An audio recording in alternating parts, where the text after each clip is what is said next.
Elle est de plus en plus considérée comme le remède miracle face au réchauffement climatique. La sylphie est une plante mellifère très résistante à la sécheresse. Elle est destinée à nourrir les animaux d'élevage et à la méthanisation. Cette plante aux petites fleurs jaunes commence à s'implanter dans les Vosges. À Dompère, Jean-François Didier et Inès Ponce-Texera nous font découvrir cette sylphie pleine d'avenir. À gauche, la grande jaune, la sylphie. À droite, le maïs, tout petit. La sylphie culmine à 3 mètres malgré la sécheresse. Le maïs a à peine 1 mètre pour la 3e année consécutive.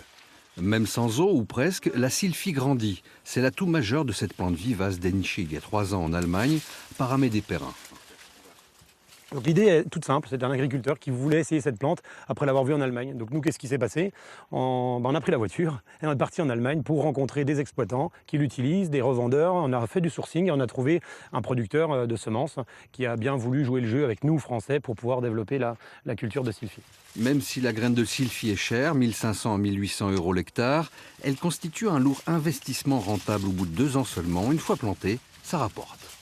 On la sème une seule fois, elle va durer 15 à 20 ans.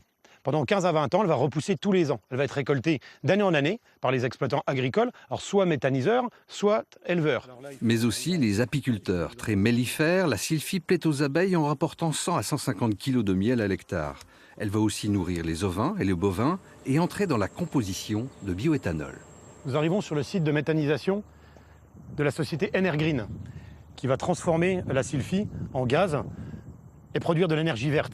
Ce site peut produire de l'électricité pour un petit village vosgien et ce n'est qu'un début. Ici, à Uxonnier, elle pousse tout proche des habitations, sur une dizaine de mètres de large, comme un cordon sanitaire garanti 0 pesticides.